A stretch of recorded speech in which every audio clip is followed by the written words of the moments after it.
On est de retour donc pour terminer notre réflexion autour de l'avenir de la sécurité dans notre société à horizon 10 ans. Donc on va commencer avec vous, Elias, si vous voulez. Je vais vous poser la même question de toute façon à vous et à Laurent, mais pour faire la jonction avec ce qu'on s'est dit lors de la première table ronde, qu'est-ce que vous avez retenu de cette première discussion?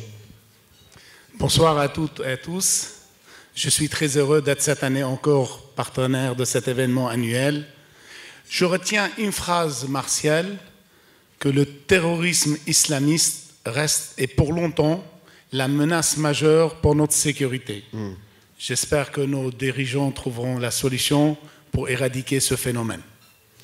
Mais ce phénomène existe et on l'a dit dans la première table ronde, on a besoin du cumul État-privé. C'est d'abord un travail de l'État.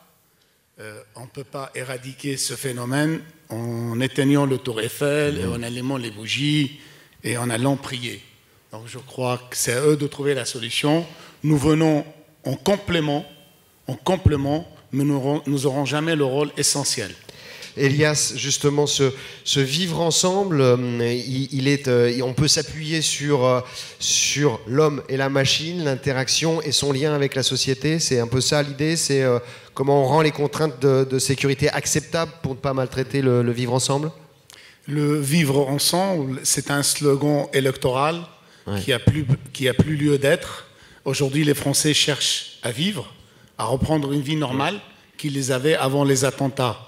Je profitais juste, Martial, pour dire qu'aujourd'hui, toutes les enquêtes qui ont été faites depuis les attentats, depuis la mise en place de Vigipirate, confirment que les citoyens, ils ont bien accepté les contrôles, ils ont bien accepté la présence des agents de sécurité, et c'est sûr que les centres commerciaux, ce sont des lieux de vie incontournables où les citoyens se croisent avec les agents de sécurité, où la coproduction, la coordination publique et privée devrait être exemplaire pour arriver enfin à un vrai continuum.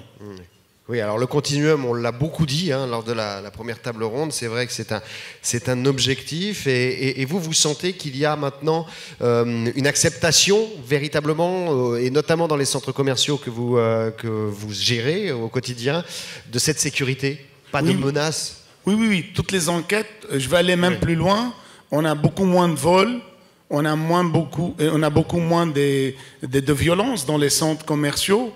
Tous les acteurs, tous les clients, citoyens, consommateurs et tous les donneurs d'ordre sont satisfaits de ce renforcement de la sécurité privée. Mais je veux revenir vite fait au niveau du contenu martial. On parle de la sécurité du futur, la sécurité dans 10 ans, mais la sécurité du futur, elle se prépare d'aujourd'hui. On a pris beaucoup de retard, énormément de retard. Il est temps, il faut accélérer. Il faut accélérer pour avoir un syndicat professionnel uni, rassemblé, forte et puissante. Il n'y a pas de métier puissant si on n'a pas une organisation patronale puissante. Il faut intégrer la nouvelle génération, les entrepreneurs, ces chefs d'entreprise de toute taille, de toute catégorie, qui ont beaucoup de talent et qui sont à la pointe de la technologie.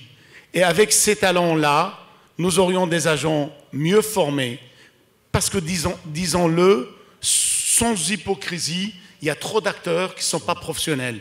Il faut peut-être moins d'acteurs, avec plus de professionnalisme, avec plus de formations, avec des agents beaucoup mieux formés, afin que vous, monsieur donneur d'ordre, directeur de sécurité, que vous retrouviez un retour sur votre investissement. Oui, ça c'est intéressant parce qu'il y a du turnover dans ce métier en termes d'effectifs. Ça reste un métier très humain. Je vous poserai la question, je vous vois Laurent qui acquiesçait par rapport à ce que dit Elias, mais cet atout de la formation, cette vente aussi quelque part dans l'opinion publique de ce métier pour le revaloriser, c'est primordial justement à horizon 10 ans. Mais bien sûr, vous avez besoin de bras. C'est pour ça que je lance, et ce n'est pas des paroles. Il est temps que... C'est le seul métier où on a 30 syndicats. Vous avez vu ça quelque part? À un moment donné, il faut arrêter. Il faut un syndicat.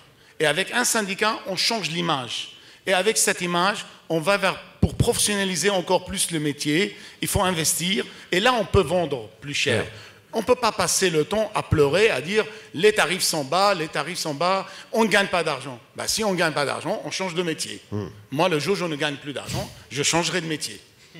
L'homme, il aura toujours son rôle. On ne peut pas dire demain, il n'y aura plus de police, il n'y aura plus de gendarmes, ça sera que de la vidéoprotection. Il faut des polices et des gendarmes, il faut des agents de sécurité.